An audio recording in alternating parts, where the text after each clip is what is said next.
So hello प्यारे बच्चों, कैसे आप सब लोग? बहुत बढ़िया ही होंगे, मुझे पता है। So I am your science educator Subkant Rajwat and welcome you all to the wide class 678, जहां पढ़ाई होती है फन, इंटरेस्टिंग एंड इंगेजिंग। तो आज हम आप लोगों के लिए लेके आए हैं एक ऐसा चैप्टर जिसके अंदर आप समझोगे आपके आसपास की चीजों के बारे में। सर, आसपास की चीजों के बारे में कैसे सर? चैप्टर का नाम तो सिर्फ सिर्फ इलेक्ट्रिसिटी है। Electricity, circuit and their component. अरे भैया, हमारे आसपास क्या है? इलेक्ट्रिसिटी तो है। आज के जमाने में जहाँ हर चीज सोशली हो गई है, हर चीज मोबाइल पे आ गई है, हर चीज कंप्यूटर पे आ गई है, हर चीज टीवी पे आ गई है। और इन सारी चीजों को, इन सारी टेक्नोलॉजी को मैनेज करने के लिए एक चीज की जरूरत पड़ती है जिसको बोलते हैं इलेक्ट्रिसिटी। बिना इलेक्ट्रिसिटी का ये सारी चीजें चल सकती हैं? इसका आंसर है नो सर, नो। तो सर, आज हम क्या करने वाले हैं भैया? आज हम करने वाले हैं इस चैप्टर के electricity circuit and there components के क्वेश्चन एंड आंसर। तो चलो फटाफट से वीडियो को स्टार्ट करते हैं बिना किसी देरी के। कॉपी पेन निकाल लो, आज की डेट डाल लो, क्योंकि स्टार्ट होने वाला है सुल्तान भैया की क्लास। तो चलो यार, फटाफट से पहला क्वेश्चन देख लेते हैं। क्वेश्चन से पहले चैप्टर का नाम समझ लो भाई। जैसे कि आपको पता है कि चैप्टर का नाम क्या है। चैप्टर का नाम है electricity circuits and there components. अब बात आती है कि सर ये सारी चीजें होती क्या है। ये सारी चीजें तो आप लोगों ने आपके चैप्टर में भी पढ़ ली होंगी बच्चों। अगर नहीं पढ़ी हैं तो मुझे कमेंट करके बताना, तो इसके जो वीडियो है वो डिटेल्स में आपको जल्द ही देखने को मिलेगी। तो चलो फटाफट से पहला क्वेश्चन देख लेते हैं। व्हाट वाज द पहला क्वेश्चन? पहले क्वेश्चन में हमारे पास दिया गया है चूज द इनकरेक्ट स्टेटमेंट। इनमें से हमें एक इनकरेक्ट स्टेटमेंट बताना है कि कौन सा इनकरेक्ट स्टेटमेंट है। तो मैं ये मान के इस क्वेश्चन को पढ़ाता हूँ कि भाई आपको थोड़ा बहुत तो पता होगा। अगर नहीं पता है तो चलो भाई, वो भी मुझे आप बताओ, तो उसके हिसाब से हम चलेंगे। तो सबसे पहले देख लेते हैं, हम लास्ट से स्टार्ट करते हैं, ठीक है। लास्ट वाला क्या है? लास्ट वाला हमसे कह रहा है कि when the switch is of position. हमसे कह रहा है कि जब स्विच ऑफ होता है, there is an air gap between its terminal. इसके टर्मिनल के बीच में एक एयर गैप होता है। बात तो सही है भाई, क्योंकि जब स्विच बंद कर देते हैं तो बीच में एक एयर गैप आ जाता है ना। बंद कर, बीच में एयर गैप भी तो आता है। दूसरा हमारे पास है कि a switch help us to use electricity as per our requirement. कि एक स्विच हमें हेल्प करता है इलेक्ट्रिसिटी को यूज करने में जैसे कि हमें रिक्वायरमेंट। बहुत सही बात है। स्विच का यही तो काम होता है। जैसे आपके घर में कोई इलेक्ट्रिक स्विच लगा होगा, तो उस इलेक्ट्रिक स्विच में आप अगर ध्यान से देखो तो जब जैसे मान लो आपने अपना मोबाइल चार्जर लगाया तो मोबाइल चार्जर के हिसाब से वो इलेक्ट्रिसिटी दे रहा है। आपने कूलर लगाया तो कूलर के हिसाब से इलेक्ट्रिसिटी दे रहा है। आपने इंडक्शन लगाया तो उसके हिसाब से इलेक्ट्रिसिटी दे रहा है। आपने मिक्सर लगाया तो उसके हिसाब से इलेक्ट्रिसिटी दे रहा है। बल्कि इन सारे जो इक्विपमेंट्स होते हैं, इनको जो इलेक्ट्रिसिटी चाहिए होती है वो सब अलग अलग होती है ना। किसी को कम चाहिए होती है, किसी को ज्यादा चाहिए होती है। तो ये पता कैसे चलता है इसको? कि अपने हिसाब से जिसको जितनी रिक्वायरमेंट होती है उसके हिसाब से वो उसको इलेक्ट्रिसिटी देता है। ये बात सच है सर, ये बात तो सच है सर, ये भी बात सच है। ये आता है अपना दूसरे नंबर का कि switch help us to complete और ब्रेक द सर्किट। बहुत सही बात। यस। कैसे? एक स्विच होता है। स्विच आपने देखा होगा, जैसे कि आप लाइट का स्विच मान सकते हैं, आप फैन का स्विच ले सकते हैं। तो स्विच से क्या होता है, सर्किट कंप्लीट हो जाता है। जब हम स्विच को ऑन करते हैं तो पंखा चल जाता है, जब हम स्विच को ऑफ करते हैं तो पंखा बंद हो जाता है। ऐसा क्यों होता है? क्योंकि जब हम स्विच को ऑन करते हैं तो जो जो वायर होता है वो आपस में कनेक्ट हो जाता है, और जैसे ही ये कनेक्ट होता है ये कंप्लीट सर्किट पूरा बन जाता है। और जैसे ही ये पूरा कंप्लीट सर्किट बनता है, कंप्लीट सर्किट कैसे बनता है सर? जैसे मान लो ये रहा, ठीक है, ये रही हमारी बैटरी, और ये रहा हमारा बल्ब, ठीक है। और इधर स्विच लेना है हमको भी। तो हम लोग क्या करते हैं, स्विच जो है वो ये मान देते हैं, ठीक है। ये रहा स्विच। अब जैसे ही स्विच को हम कनेक्ट करेंगे ये लाइट जल जाएगी, जैसे हम स्विच को बंद करेंगे ये लाइट नहीं जलेगी। तो इसका मतलब है कि switch help us to complete और ब्रेक द सर्किट। अगर sir A second, third, fourth अगर सही है तो सर इनकरेक्ट पूछा गया तो पहला वाला इनकरेक्ट होगा। बहुत सही, पहला वाला हमारा क्या है, इनकरेक्ट है। A switch is the source of electric circuit in a circuit. कैसा होता है कि स्विच ही एक सोर्स ऑफ इलेक्ट्रिक सर्किट होता है? Source of electric electric circuit होता है सर्किट का? नहीं सर। तो इसका राइट आंसर क्या होगा? इसका राइट आंसर होगा, हमसे पूछा था इसमें कि कौन सी चीज इसमें से इनकरेक्ट है। तो इनकरेक्ट इसमें क्या है सर? इनकरेक्ट तो सर पहला वाला है सर। पहला वाला बात बिल्कुल झूठ बोल रहा है। तो आंसर हो जाएगा हमारा ये, ठीक है। आंसर क्या हो जाएगा हमारा? ये। तो आंसर फटाफट से आप नोट कर लेंगे, इसका स्क्रीनशॉट ले लेंगे। आंसर है a switch is the source of electric circuit current in a circuit. ये आंसर क्या है, ये इनकरेक्ट। ठीक है, तो चलो फटाफट से क्वेश्चन नंबर सेकंड की तरफ बढ़ते हैं। क्वेश्चन नंबर सेकंड में हमसे क्या पूछा है, क्वेश्चन नंबर सेकंड में हमारे पास एक फिगर दिया है। ठीक है भाई, फिगर दिया गया तो फिगर देख लेते हैं। आप जैसे मैं इधर करवा रहा हूँ तो आपको क्या करना है, आपको भी अपनी बुक लेनी है, आपको बुक के अंदर साथ साथ में करते हुए चलेंगे तो आपको ज्यादा समझ आएगा। ठीक है, ये भी तो एक सर्किट ही है, ये सर्किट है ना। तो चलो क्वेश्चन देख लेते हैं। क्वेश्चन में दिया गया कि ऑब्जर्व अ फिगर, ये हमारे पास फिगर दिया गया है, इसको हमें ध्यान से देखना है। With which material connected between the end of A and B, हमसे कह रहा है कि ये ए है, ये बी है, इसके बीच में हम कौन सा मटेरियल लगाएं जिससे ये बल्ब जो है वो जले नहीं। तो बात आती है सर, दो प्रकार के मटेरियल होते हैं। पहला होता है सर इंसुलेटर मटेरियल। ठीक है, इंसुलेटर मटेरियल। दूसरा होता है सर कंडक्टर। दूसरा क्या होता है सर, कंडक्टर। अरे सर कंडक्टर तो सर बस में होते हैं। अरे नहीं नहीं, बस में भी होते हैं लेकिन इसमें भी होते हैं।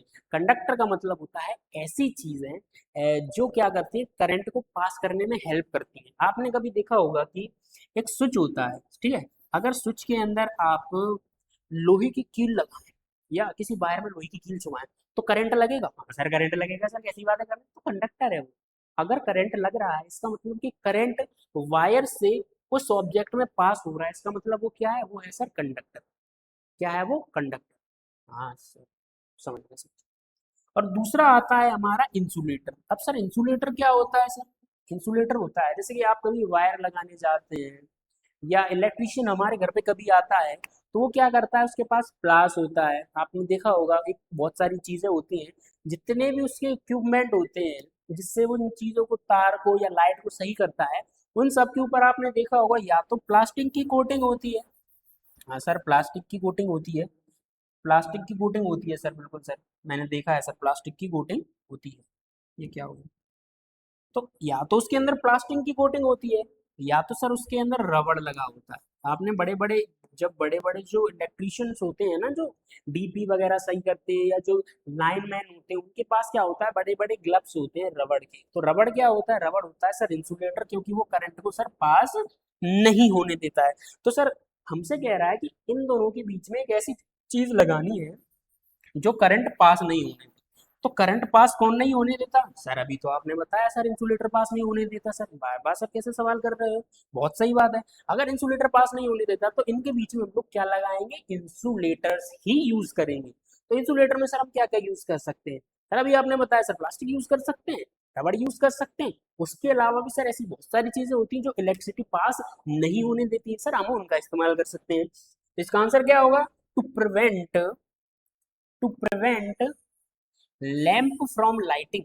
लाइटिंग मतलब बल्ब को जलने से रोकने के लिए हम कनेक्ट करेंगे इंसुलेटर्स। हाँ सर इंसुलेटर कनेक्ट करेंगे, इंसुलेटर जैसे कि रबड़, जैसे कि प्लास्टिक, ए और बी के बीच में। इससे क्या होगा, इससे सर ये होगा कि वो सर्किट को ब्रेक कर देगा। और जैसे ही सर्किट ब्रेक हो जाता है, सर्किट ब्रेक का मतलब है कि, सर्किट ब्रेक का मतलब तो आप समझ ही गए हो, पहले वाले में समझाया नहीं तो मैं समझा देता हूँ। देखो जैसे मान लो ये एक सर्किट है, इसमें फिर मैंने एक बार, हाँ उसको पूरा कंप्लीट कर दिया। इधर मान लो बैटरी लगा देता हूँ मैं। अरे यार एक मिनट, पूरा ही बनाना पड़ेगा दोबारा। देखो जैसे मान लो ये रहा अपना एक सर्किट, ठीक, एक मिनट बनाने की क्या जरूरत, अपने पास फिगर है ना ऑलरेडी, इसको ही समझा देते हैं। देखो ये पूरा एक सर्किट है, ए ये पॉइंट है, बी ये पॉइंट है, ठीक है, ए का एक, एक लगा है प्लस में और एक लगा है माइनस में। तो ये सर्किट में लाइट जा रही है, जैसे ही ए और बी कनेक्ट हो जाएंगे ये लाइट जल जाएगी। जब तक ए और बी कनेक्ट नहीं होंगे इसका मतलब है ये ब्रेक है। ब्रेक का मतलब सर जैसे कनेक्ट होगा तो ये पूरा कंप्लीट सर्किट बन जाएगा और बल्ब क्या हो जाएगा सर, जल जाएगा। तो ये सर्किट कंप्लीट हो जाएगा। अभी ये कैसा सर्किट है सर, अभी ये कंप्लीट सर्किट नहीं है सर। ठीक है, तो चलो फटाफट से क्वेश्चन नंबर 3 देख लेते हैं। और ये होने वाला है हमारा आज का आखिरी क्वेश्चन, क्योंकि हमारे वीडियो में सिर्फ 3 या 4 क्वेश्चन ही कवर करेंगे, जिससे आपकी अंडरस्टैंडिंग थोड़ी ज्यादा हो, समझ थोड़ा ज्यादा आए। और बाकी धीरे धीरे करके ही करना चाहिए। एक बार में 3 कर लोगे ना, उसके बाद फिर अगली बार 3 करना, तो उससे आपके दिमाग में अच्छे से बैठते हैं क्वेश्चन। ठीक है ना, तो चलो अब ज्यादा क्वेश्चन में समझा दूंगा फिर आपके दिमाग के ऊपर से निकल जाएगा, फिर आप बोलोगे सर क्या बोल रहे हो सर। जरूर थोड़ी ना बाउंसर चली जाए फिर आपके ऊपर से, फिर क्या मतलब, इससे मतलब जितना समझ आए उतना समझो। तो इस फिगर के अंदर समझ लेते, इन फिगर 3.1 3.17 इस फिगर के अंदर 3.17 के अंदर हमारे पास ये फिगर है, ठीक है। If the filament of one of the lamp, हमसे कह रहा है कि सर एक ये है बल्ब, एक ये है बल्ब, इन दोनों के अंदर फिलामेंट लगा है। अब बात आती है सर फिलामेंट क्या होता है, मैं बताता हूँ ना। आपने कभी येलो वाले बल्ब देखे होंगे जो पहले आते थे, एलईडी से पहले एक बल्ब आते थे 10 रुपए के, हाँ आते थे ना। तो उन बल्ब के अंदर आपने एक चीज देखी होगी कि उनके अंदर एक ऐसा वायर सा लगा रहता है, जैसे ये ऐसा लगा रहता है ना अंदर, ये बल्ब है, बल्ब के अंदर ऐसा लगा रहता है, लगा रहता है ना। जो ये चीज होती है ना, इसी को बोलते हैं फिलामेंट। क्या बोलते हैं सर? फिलामेंट, इसी को बोलते हैं फिलामेंट। तो अगर ये एक सर्किट का टूट जाता है, एक लैंप का टूट जाता है, तो हमसे पूछ रहा है क्या अगला वाला बल्ब जो है वो ग्लो करेगा। इसको समझने से पहले मैं आपसे एक क्वेश्चन पूछता हूँ। आप जब अपने हम लोग दिवाली वगैरह मनाते हैं, दिवाली मनाते हैं ना? हाँ भाई सर मनाते हैं, सर सब मनाते हैं दिवाली। दिवाली में सर पटाखे चलाते हैं सर, मिठाई खाते हैं सर, बाजार जाते हैं, रंगोली बनती है सर, मजा आता है। उससे थोड़ा पहले हम दिवाली पर जब हम लोग अपने घर पर झल्लर लगाते हैं, लाइटिंग करते हैं, तो लाइटिंग में क्या होता है आपने देखा होगा, लाइटिंग में जैसे कि लाइटिंग में आपने देखा होगा जैसे एक बल्ब लगा, इधर लगा, इधर लगा, इधर लगा, तो कभी कभी क्या हो जाता है, आधी लाइट जो होती है, आधी झल्लर जो होती है वो जलना बंद कर देती है। हाँ सर जलना बंद तो कर देती है, लेकिन क्यों कर देती है? आज हम उसके भी बारे में समझेंगे, वो होता क्यों है, और इस क्वेश्चन का जवाब उससे ही छुपा हुआ है। क्योंकि देखो, जैसे कि आपको दिखाई दे रहा होगा कि नीचे ये क्या है, ये है सर बैटरी, ये क्या है सर, ये है सर बैटरी, हाँ ये है सर क्या, ये है सर बैटरी, फिर नीचे चला गया ये। इसको पहले सही देना है ना, ये गड़बड़ कर देता है कभी कभी।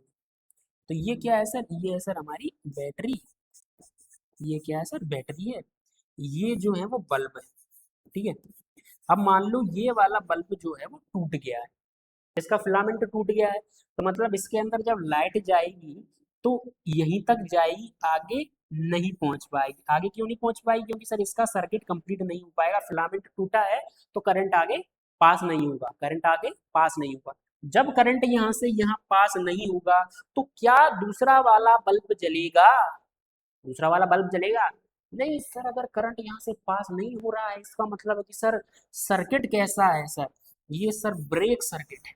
और जैसे कि सर आपने पिछले वाले क्वेश्चन में हमें बताया है कि ब्रेक सर्किट में करंट जो होता है वो पूरी तरीके से पास नहीं होता, तभी तो उसको सर ब्रेक सर्किट बोला जाता है। ब्रेक सर्किट होता है तभी तो उसको ब्रेक सर्किट बोला जाता है। तो इसका मतलब क्या है सर, अगर सर ये ब्रेक सर्किट है, अगर सर ये ब्रेक सर्किट है तो दूसरा वाला बल्ब हमारा नहीं जलेगा।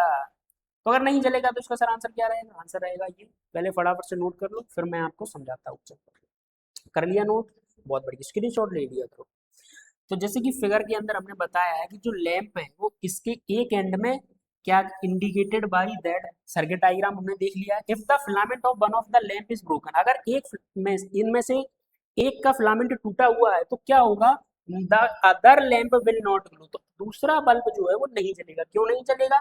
This is because a line circuit, इसकी इसका कारण ये है line circuit. The circuit flow through all component of one after another, जैसे ये आपको पता है कि सर्किट में जैसे ये रहा फिलामेंट, ठीक है, सर्किट में क्या होता है, एक एक जल गया उसके बाद फिर अगली की तरफ बढ़ता है। तो if one component like a lamp is broken, अगर उनमें से एक क्या हो जाता है, टूट जाता है, तो एंटायर सर्किट इज इंटरप्टेड, तो उससे एंटायर सर्किट इंटरप्टेड हो जाएगा और सर्किट जो है वो करंट फ्लो नहीं करेगा और अगला वाला भी क्या होगा, जलेगा नहीं। हो गया, आपको ये वीडियो बहुत अच्छा लगा होगा, ये क्वेश्चन आपको सारे समझ आए होंगे। तो ऐसे ही वही पढ़ते रहो, मजा करते रहो। मिलते हैं इसकी नेक्स्ट वीडियो में, तब तक के लिए क्या करना है, इसको रिवाइज करना है और अगले वीडियो में मिलते हैं। तो तब तक के लिए बाय, गुड बाय, देखते रहें वाइड क्लास 678 और मैं हूँ आपका भाई सिपका।